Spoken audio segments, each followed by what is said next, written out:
आज हम बात करेंगे stereochemistry and shapes of covalent compounds. Covalent compounds की शेप इस बात पर डिपेंड करती है कि सेंट्रल एटम के रिस्पेक्ट में बाकी के ग्रुप्स का ओरिएंटेशन या अरेंजमेंट स्पेस में किस तरह से हुआ है।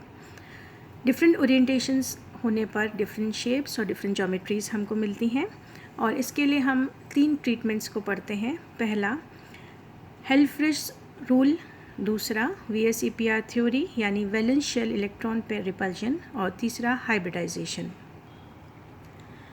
हेल्फ्रिश रूल के अकॉर्डिंग अगर सेंट्रल एटम के ऊपर कोई भी अनपेयर्ड इलेक्ट्रॉन नहीं है तो उसकी स्ट्रक्चर हमेशा स्ट्रेट लाइन के ऊपर मिलती है।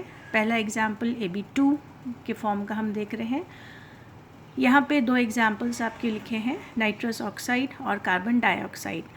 अगर हम देखें नाइट्रोजन के ऊपर भी कोई लोन पेयर नहीं है और कार्बन के ऊपर भी कोई लोन पेयर नहीं है। इस केस के अंदर मॉलिक्यूल का स्ट्रक्चर जो है वो एक स्ट्रेट लाइन में मिलेगा या लीनियर स्ट्रक्चर है। अगर सेंट्रल एटम के ऊपर अनपेयर्ड इलेक्ट्रॉन पेयर प्रेजेंट है तो उस मॉलिक्यूल का स्ट्रक्चर जो है वो एंगुलर हो जाएगा। एक एंगल आपको नज़र आ रहा है। एग्जाम्पल वाटर का मॉलिक्यूल और हाइड्रोजन सल्फाइड का। यहाँ पे ऑक्सीजन पे भी लोन पेयर है और सल्फ़र पे भी लोन पेयर है और दोनों के अंदर बॉन्ड एंगल एग्जिस्ट करता है। इसी तरह से अगर हम AB3 टाइप का मॉलिक्यूल कंसिडर करते हैं, सेंट्रल एटम के ऊपर कोई भी अनपेयर्ड इलेक्ट्रॉन पेयर नहीं प्रेजेंट है तो स्ट्रक्चर एक प्लेनर स्ट्रक्चर है, that is a triangular planar structure. Example हमारा BF3 और नाइट्रेट का एग्जाम्पल है। अगर सेंट्रल एटम के ऊपर अनपेयर्ड इलेक्ट्रॉन प्रेजेंट है तो मॉलिक्यूल की शेप पिरामिडल में मिलती है, जैसे कि अमोनिया का एग्जाम्पल है, सल्फाइड का एग्जाम्पल है, जिसमें बॉन्ड एंगल 109.5 डिग्री से कम होता है। इसी तरह से अगर मॉलिक्यूल हमारा AB4 को हम कंसिडर करें, अगर सेंट्रल एटम के ऊपर कोई भी अनपेयर्ड इलेक्ट्रॉन नहीं है तो शेप टेट्राहेड्रल हमको मिलती है। एग्जाम्पल हमारा मीथेन, अमोनियम आयन। और अगर सेंट्रल एटम के ऊपर अनपेयर्ड इलेक्ट्रॉन प्रेजेंट है तो उसका स्ट्रक्चर जो है वो एक प्लेनर स्ट्रक्चर मिलता है, दैट इज़ स्क्वायर प्लेनर, जिसमें एग्जाम्पल हम साइनो निकलेट का पढ़ते हैं। नेक्स्ट थ्योरी हमारी valence shell electron pair repulsion theory. इसको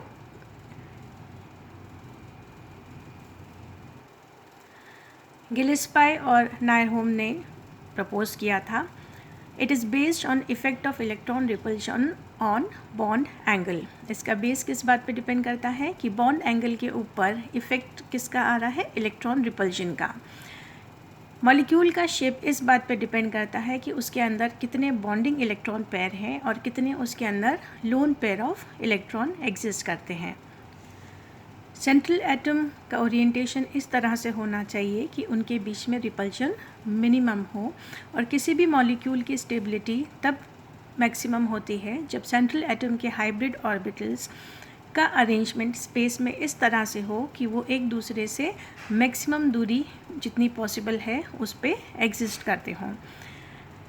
VSEPR के कुछ रूल्स हैं, हम यहाँ पे 6 रूल्स पढ़ेंगे। सबसे पहला रूल, अगर सेंट्रल एटम के मॉलिक्यूल सराउंडेड हैं सिर्फ बॉन्डिंग इलेक्ट्रॉन पेयर से तो उसकी ज्योमेट्री रेगुलर होगी।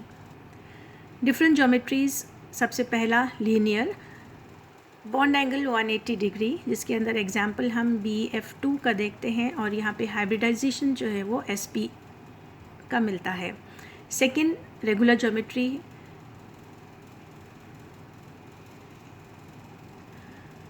स्क्वायर प्लेनर आपको सेकेंड ज्योमेट्री हमारी प्लेनर ट्रायंगुलर, जिसके अंदर बॉन्ड एंगल 120 डिग्री का, एग्जाम्पल BF3 और हाइब्रिडाइजेशन जो है वो SP2।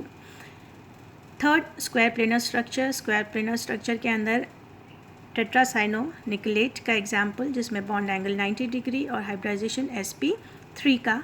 इसी का एक और एग्जाम्पल टेट्राहेड्रल जो कि हमको मीथेन में मिलता है, बॉन्ड एंगल 109.5 डिग्री का और ये भी SP3 हाइब्रिडाइजेशन है। नेक्स्ट, ट्रायगोनल बाइपिरामिडल, जिसके अंदर हमको 2 तरह के बॉन्ड्स नज़र आते हैं, एक एक्सियल और एक इक्वेटोरियल। एक्सियल 90 डिग्री एंगल पे है और जो इक्वेटोरियल है वो 120 डिग्री पे। एग्जाम्पल हमारा PCl5 और ये हाइब्रिडाइजेशन SP3 डी शो करता है। उसके बाद ऑक्टाहेड्रल, जिसमें कि सारे बॉन्ड एंगल 90 डिग्री के हैं। एग्जाम्पल हमारा सल्फर हेक्साफ्लोराइड, जो कि sp3d2 हाइब्रिडाइजेशन शो करता है। और फिर पेंटागोनल बाइपिरामिडल, जिसके अंदर हमको बॉन्ड एंगल्स एक 90 डिग्री और एक 72 डिग्री पे मिलते हैं। Example iodine heptafluoride sp3d3। Second rule कहता है कि अगर सेंट्रल एटम के चारों तरफ बॉन्ड पेयर और लोन पेयर ऑफ इलेक्ट्रॉन दोनों एग्जिस्ट करते हैं तो इसकी ज्योमेट्री डिस्टॉर्टेड हो जाएगी, बिगड़ जाएगी, और लोन पेयर का रिपल्जन जो बॉन्डिंग पेयर ऑफ इलेक्ट्रॉन है उनसे ज़्यादा होता है। इस तरह अगर हम देखें तो बॉन्ड पेयर और बॉन्ड पेयर के बीच रिपल्जन है वो सबसे मिनिमम है। उससे ज़्यादा अगर बॉन्ड पेयर और लोन पेयर के बीच में रिपल्जन है तो वो ज़्यादा होगा, और दो लोन पेयर के बीच में जो रिपल्जन है वो सबसे अधिक होगा, ज़्यादा होगा। और इसी कारण से जो बॉन्ड एंगल है वो हमारे इसमें डिक्रीज़ होते चले जाते हैं। अगर हम 3 एग्जाम्पल यहाँ पे लें, मीथेन, अमोनिया और वाटर का। मीथेन के अंदर यहाँ पे जो बॉन्ड एंगल है वो है 109.5 डिग्री। यहाँ पे सारे बॉन्ड जो है वो बॉन्ड पेयर से बने हुए हैं। उसके बाद अमोनिया के ऊपर, नाइट्रोजन के ऊपर एक लोन पेयर है। इसका रिपल्जन ज़्यादा होने की वजह से इन दोनों के बीच का बॉन्ड एंगल कम हो जाता है। और ऑक्सीजन के ऊपर जहाँ पे 2 लोन पेयर आते हैं तो रिपल्जन और अधिक होने की वजह से बॉन्ड एंगल और कम हो जाता है 105.5 के बराबर। इस तरह जैसे जैसे लोन पेयर का नंबर बढ़ता है, रिपल्जन बढ़ता है, जिसके कारण बॉन्ड एंगल कम होता है। अब लोन पेयर का रिपल्जन अधिक किस कारण से होता है? क्योंकि लोन पेयर के जो इलेक्ट्रॉन्स हैं वो सिर्फ एक ही न्यूक्लियस के कंट्रोल में होते हैं, और इसलिए इनका स्पेस घेरने का जो स्पेस है वो अधिक हो जाता है। जबकि बॉन्ड पेयर के अंदर जो इलेक्ट्रॉन्स हैं उनके ऊपर 2 न्यूक्लियस का इफ़ेक्ट रहता है, जिसकी वजह से उनका एरिया जो है वो कंपैरेटिवली कम होता है। थर्ड रूल हमारा कहता है कि अगर बॉन्ड पेयर के जो इलेक्ट्रॉन्स हैं वो सेंट्रल एटम के पास होंगे तो उनके बीच में रिपल्जन जो है अधिक होगा। और दूसरे शब्दों में हम ये भी कह सकते हैं कि जो सेंट्रल एटम है अगर उसकी इलेक्ट्रोनेगेटिविटी कम है तो बॉन्ड एंगल हमारा कम होगा। एग्जाम्पल हम यहाँ पे ऑक्सीजन ग्रुप के हाइड्राइड्स की बात करें। पहला हमारा H2O, उसके बाद हमारा H2S, हमारा उसके बाद H2Se और उसके बाद H2Te। वाटर के मॉलिक्यूल के अंदर हम इन तीनों में अगर चारों में कंपेयर करें, सबसे ज़्यादा इलेक्ट्रोनेगेटिव ऑक्सीजन है, और ऑक्सीजन के इलेक्ट्रोनेगेटिव होने की वजह से जो लोन पेयर है जो बॉन्ड पेयर हैं वो ऑक्सीजन के करीब रहेंगे, और उसकी वजह से रिपल्जन जो है वो हमको अधिक मिलेगा। इसलिए वाटर के अंदर बॉन्ड एंगल 105.5 डिग्री होता है। हाइड्रोजन सल्फाइड के अंदर चूँकि यहाँ से अब बॉन्ड पेयर सल्फ़र से इतने करीब नहीं है, इससे दूर रहते हैं, तो बॉन्ड पेयर का रिपल्जन कम होगा, जिससे कि बॉन्ड एंगल हमारा कम हो जाएगा 92.5। उसी तरह से सेलेनियम के हाइड्राइड के अंदर 91.0 और टेलुरियम के हाइड्राइड के अंदर 89.5। तो जैसे जैसे हम ग्रुप में नीचे की तरफ जाते हैं एटम का साइज़ बढ़ता है, इलेक्ट्रोनेगेटिविटी कम होती है।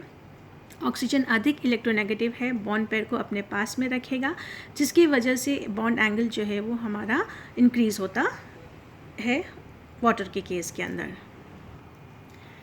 यहाँ पे देखें बॉन्ड पेयर हमारा ऑक्सीजन के पास है, यहाँ पे थोड़ा दूर हो गया और सेलेनियम में और दूर हो जाएगा। उसके बाद है आपका रूल नंबर 4। अगर सराउंडिंग ग्रुप जो है एटम के वो ज़्यादा इलेक्ट्रोनेगेटिव है तो बॉन्ड एंगल जो है वो कम हो जाएगा। अगर हम Ab2 टाइप को यहाँ पे कंसिडर करें, और एग्जाम्पल हमने यहाँ पे लिए हैं फॉस्फोरस के हैलाइड्स में, यहाँ पे आयोडाइड है, ब्रोमाइड है और क्लोराइड है। क्लोराइड जो है हमारा सबसे अधिक इलेक्ट्रोनेगेटिव है, तो जब इलेक्ट्रोनेगेटिव है तो इलेक्ट्रॉन पेयर जो है वो उसके पास में पुल होगा, तो फॉस्फोरस के पास से यहाँ से दूर हट जाएंगे, यानी बॉन्ड रिपल्जन जो है यहाँ पे कम हो जाएगा। इसलिए अगर हम तीनों को कंपेयर करें, आयोडाइड के अंदर बॉन्ड एंगल 102 है, ब्रोमाइड के अंदर 101.5 है, और इसके क्लोराइड के अंदर बॉन्ड एंगल जो है वो 100 है।